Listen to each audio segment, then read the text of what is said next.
so he's not directly over the top of it. He can hit a little bit of that cue ball, and I think 99 players out of 100 would pass on the shot, but I believe that Mark Tadd, the kind of player he is, he likes the challenge of a tough shot. He likes to show off his ability.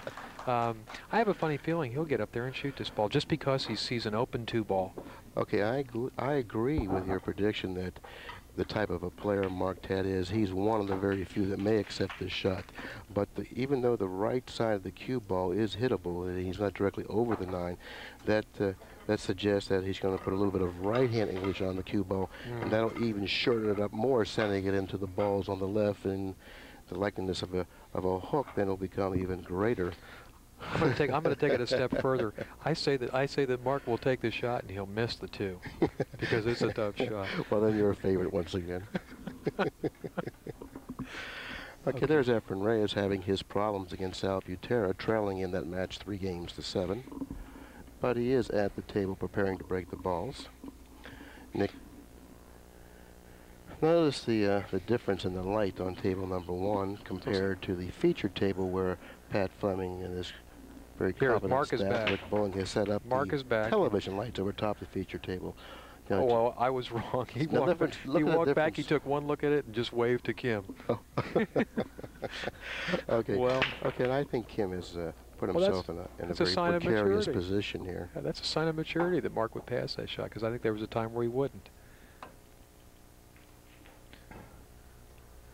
Okay, Kim, realizing the the difficulty of pocketing the 2 ball and attaining position on the 3 was very difficult, so he opted to play a safety. Not only was pocketing the 2 difficult, playing position on the 3, but the safety was also difficult, as we all saw. I think Kim was hoping Mark would take the shot.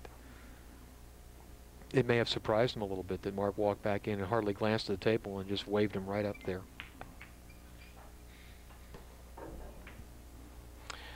I don't know if he can pocket the 4 cleanly into the side pocket. It looks like he may be able to do that. We'll be able to tell very shortly, and obviously he can pocket the 4 in the fashion that he played shape on the 4. It certainly is a strong indication that he can pocket the 4. What he's done, now he's drawing the cue ball toward the 5.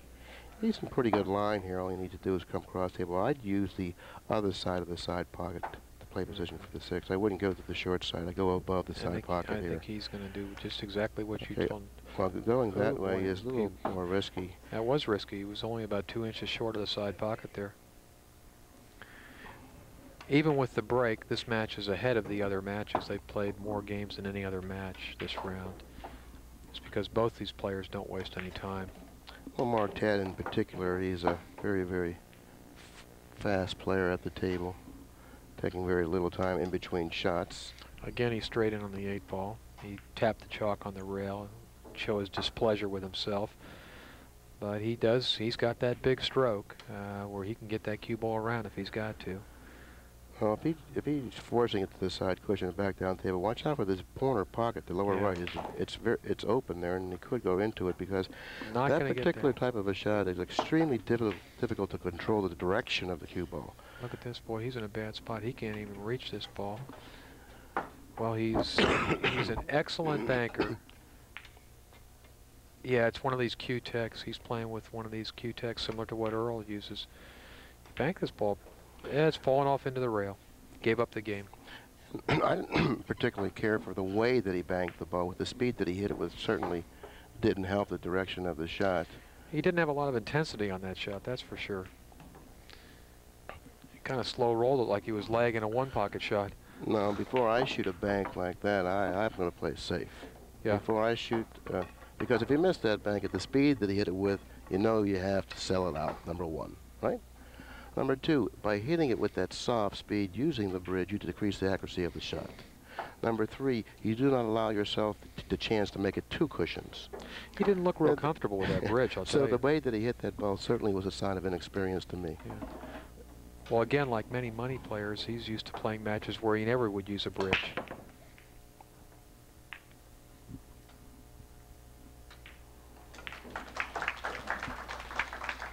Okay, Kim Davenport comes up dry on the break, but with suffering very little consequence. It looks like Mark Tadd may be able to see a portion of the ball.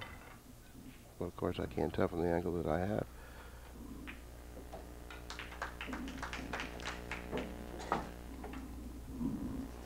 I don't believe that Mark can hit the one ball. He's pushing out to where he can see the edge of the one ball. He's pushing out for a kick, which I know Kim Davenport's not going to accept. And matter of fact, I think Mark Ted has now put himself in a very, very difficult situation. Looks like he's actually shooting at the edge of the one, trying to cut it in. He did, and he was unsuccessful. Well, it's not over yet. Look at this. Okay, he's left Kim a shot on the one, a very thin cut in the upper right-hand corner pocket, which no doubt Kim will try to execute. Now, the problem with this shot is the position of the two. He's going to really be hard pressed to get a position. Yeah, he spun that pretty On good. the two. He was able to go into the 8 with the cue ball, stopping the progress of the cue ball, and he's now come up with some kind of a shot on the 2. It's not the type of an angle that he needed to get position for the 3, or he wanted to get position for the 3, but it's workable. He will be coming down this side of the table, and that's where the 3's positioned. Kim's taking a little more time right now, and I think he realizes this is a stretch drive of this match. This match is going to be won or lost in the next 2 or 3 games. This is where experience comes in, and he may have... I tell you what, it looks like it's very close, Rick. Bowling, our cameraman, it looks like it's very close, whether or not he can pocket the 3. Looks like he's shooting at it. He's very level close. Using a lot of left English so he could throw it a little bit to the right, and he did. Watch out for the cue ball once again. Better hit that 8. Thank you, 8. That 8's been saving him this rack.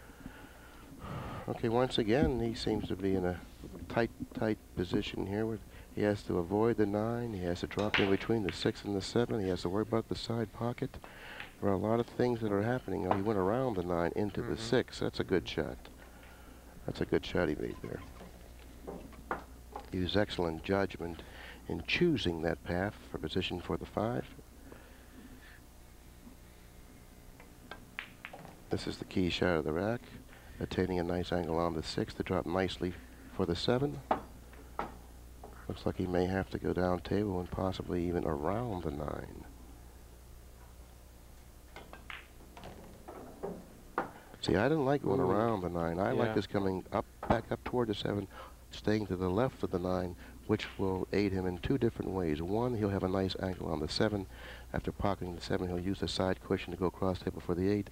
And then the other reason I like that shot, he would never go into the 9 that way, creating a problem for himself. He's got a problem here. He was shaking his head as he walked around the table. He's got to hit this hard and draw it. And he didn't work. No. Well, that's really not the type of a shot that Kim Davenport should have shot, because with the experience that he has, he shot it so hard that he looked like Mark Ted. Reduced the size of that pocket considerably. Yeah. Before shooting a shot like that, I would just follow it down and bank the 8 cross side, because you know the 7 ball hitting it at that speed would have been a more difficult shot than banking the 8 cross side. But at least you have the opportunity to shoot the 8. This way, you give up the shot too easily. The difficulty of shooting the 7, pocketing it at the speed that he hit it with would have been more difficult than banking the 8 cross side. So that's the way I would have assessed it and made my decision. Kim Davenport, seeing it differently, shooting the 7 into the corner pocket with the speed that he did. It's a little bit baffling, Shelley, what he did, because he walked around the table shaking his head, and he knew he was in a difficult position, and he barely studied it. He just immediately got down on it and framed it about 100 miles an hour, and it just was, it kind of looked like the old Kim Davenport from 5 or 6 years ago. Exactly.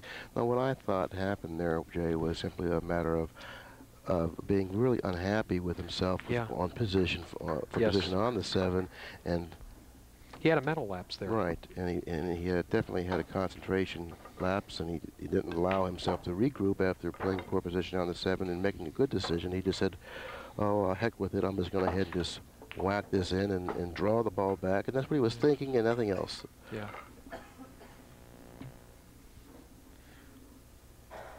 It was a 2-game swing. Instead of being ahead 9-8, he trails 9-8 now. Now the 4 ball's position in front of the lower right-hand corner pocket, the 5 is at the other end of the table. Playing position on the 5 may be a problem. I can see 3 cushion route toward the 5, shooting the 5 in the upper left-hand corner pocket. Now he wants to those 3 cushions there around the table for the 5 in the upper left-hand corner pocket. Hit it pretty good. Okay, it may have gone a little bit too far, but no, I think he's okay. He has gone a little too far, but it's workable. He's going to have to float this in the corner. Right. Be fine if he can just roll this in. Made a nice shot. Very nice shot. At the speed that he had to hit it with, he made an excellent shot. Always a difficult shot to float a ball like that. Well, Efren's coming back against Sal, too. I see he trails now 5 games to 7. I think Kim's all right here.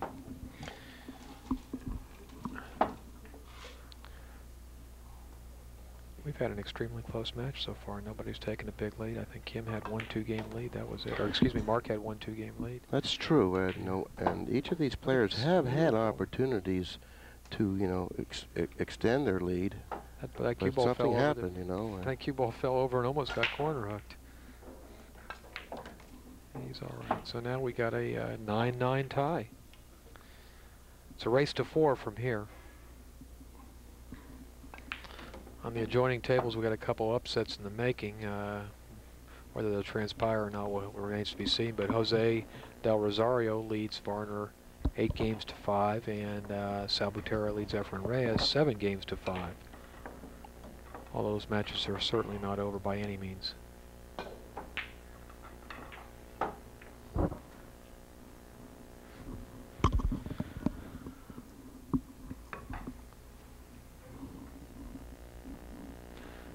Up there in the blue jacket, turning around, I think he's walking out to call a shot, is our assistant, my assistant director, Rick Nestor. He works a lot of the local tournaments around the LA area. Very capable billiard man. Now we come back to Kim's break. Again, not a particularly effective break, and he's going to leave Mark a real good shot on the 1. All right, getting position for the 2 may be somewhat of a problem. If you notice the position of the 2 at the other end of the table, near that bottom cushion, about 6 inches off of it in the center of the table.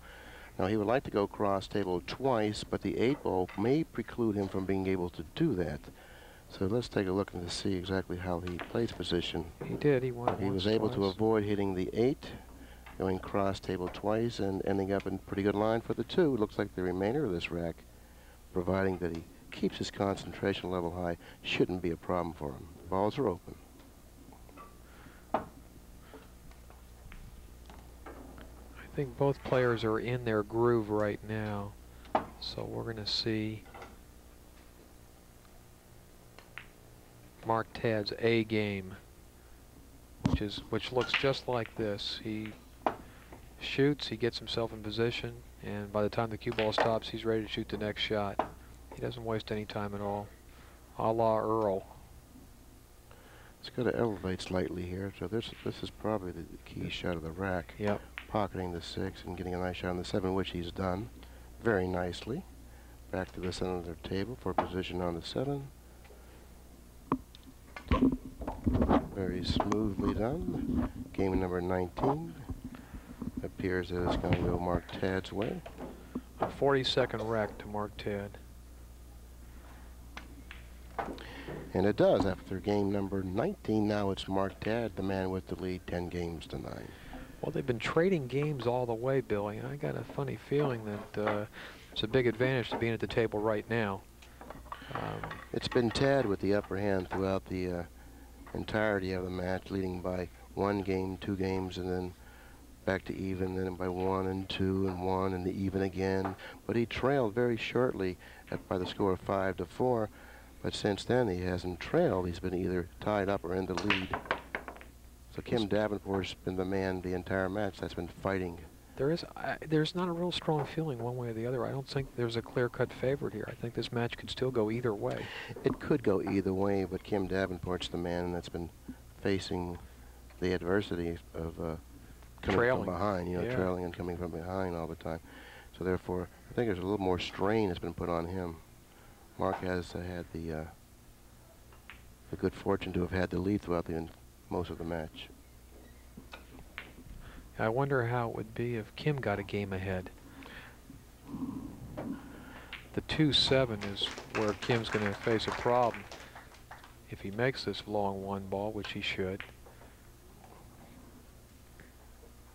Obviously, he's got to play a safety here. Exactly what he's going to do, well, he seems to know right away. This isn't going to be as easy as it appears. He may shoot the 2 into the 7 if he's not careful here.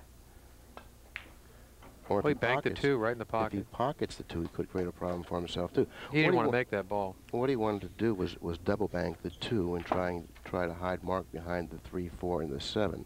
Well, in order to avoid contact with the 7 with the 2, he had to cut the 2, and when he cut the 2, he lost control of both the object ball and the cue ball. Let's see, is Kim shooting the 3 and the side? I just no. No, he's just playing a safety. Well, if he hits this ball thinly, the corner pocket up there is very big. He could be going right toward it. Now, he didn't want to hit the 3 hard enough to where it would clear going past the 7, opening up the pocket for the 7. Kim, take a look. I think the 3 will pass the 7, although Kim did what he wanted to do. He left Mark on the end rail. I think the 3 will go into the corner pocket off of the around the 7. I don't believe it's blocking the entire Mark's pocket. jacked up.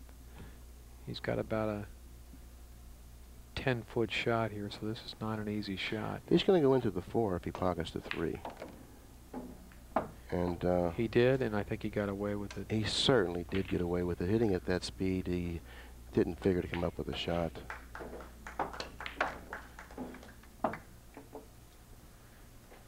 Nicely done there. That was real nice cue ball control, drawing back on that 5 on the short rail. I actually thought Kim made his mistake in this rack when he decided to pocket the 1, not giving himself a real good position for the 2. If he could have pocketed the 1, put himself in a good position for the 2, I would have agreed with him to pocket the 1 and go ahead and do that. Boy, Mark will make you pay for your mistakes. He'll take the game real quick. Okay, now Mark once again has a 2-game lead in the match and is getting late for Kim Davenport. Time's running out. Race to 13. Mark has 11 games. Kim has 9. Mark is what I like to call a punishing player. Every time you make a mistake, he grabs a game or 2. He doesn't often give it back. Well, for the first time during the match, he's questioned the rack.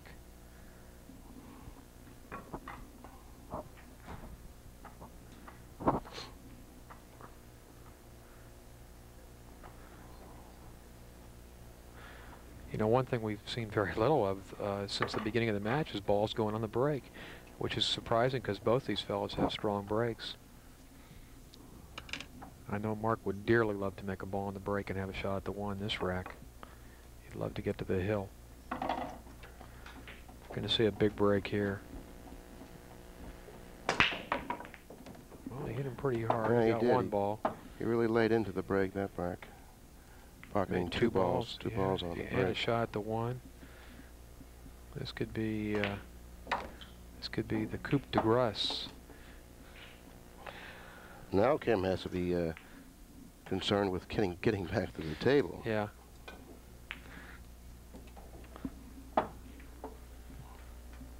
Mark would like to leave him right in his chair.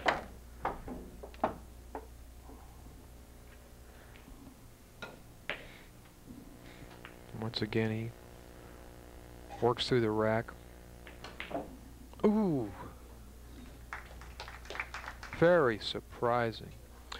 Okay, Kim Davenport has an opportunity to do something good for himself now. It looked like that Mark Tad was going to get on the hill there, especially the way the balls were lying, and take a very, very big lead, especially considering what part of the match we're in. We're in the very deep part of the match by 11 games to 9 in favor of Tad. And if he would have won that game, he would have been on the hill 12-9. Well, so he could it's have put late him in away the there. match. He could have put him away there. He might have broken right out the last. I don't know. That's real indicative of an immature player. He had a relatively easy 6-ball that he didn't have to do. All he had to do was actually just make the ball and draw it back where he is. And he hit the ball much harder than he had to. And exactly. He could have also drawn the ball with a smooth stroke. This better go in for Kim Davenport. If it doesn't, he's got a problem, And in which there it does. Yeah. So he could have, Tad, that is, could have drawn the ball back just as well with a smooth, soft stroke. But he chose to use a hard draw stroke, which he really didn't need to use, reducing the size of the pocket. It's unexplainable what he did on that 6-ball. It's really unexplainable, and I can only attribute it to immaturity. It was almost like a little slap in the face to Kim, like, I'll show you, I'll just whack this ball. Except it didn't work. He whacked it all right and then got rejected. And it put Kim right back. He could have put the match away, basically. Now Mark's sitting over there shaking his head, wondering what happened. What happened is he missed a hanger.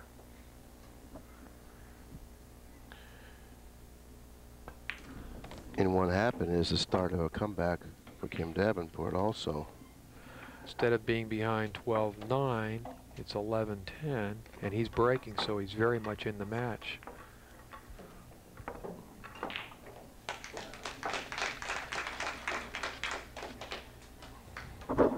Mark's got that shot to think about for a while, for the next day or so. He may escape this match yet, but he certainly didn't do himself any favors on that 6-ball. I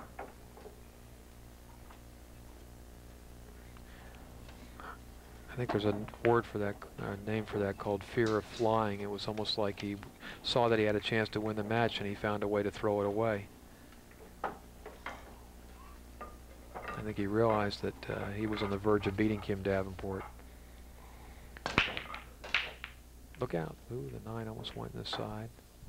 Once again, Kim doesn't make anything on the break, but the 6 and the 9 are in between the cue and the 1 ball, so Mark's in a situation where he's going to have to push out somewhere. So he's going to have to draw on the weakest part of his game, which is his defensive play. He's looking to roll out down to the end of the table where he's standing. And he's going to.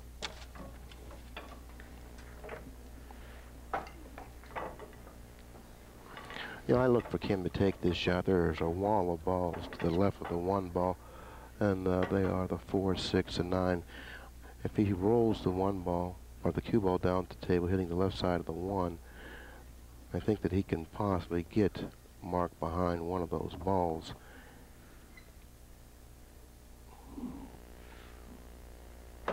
You would like to get him behind the 4, sending the cue ball to the side cushion around that center diamond. He's going to give the shot to Mark, and if he gives the shot to Mark, I'd be really surprised. Yeah, I think he's got to shoot somewhere, even if he's going to play it safe. Well, I like playing a safety here. Shooting the 1 ball. Actually, shooting the 1 ball to where the vicinity of where the 3 ball. No, he's cutting the 1 ball to the left. Yeah. I don't know about this. This is haphazard. I feel it's rather risky. Rather risky. He might sell out a shot a little easier this way. But he did create distance. That's one good thing about that shot he has selected. Is he was trying to bring the cue all the way up, maybe behind the 8-7 somehow. But he left Mark a real tough shot here. Mark jumped up and fired at it. Notice the speed that Mark hits certain shots with, giving himself a good chance of pocketing it in another pocket. Yeah. Warp speed. He likes to. And it's worked out for him on a few different occasions. Once again, Mark and Kim are taking a break. This is actually not allowed. Mark's taking his 2nd break of the match. If I weren't in this booth, I would have collared him quickly.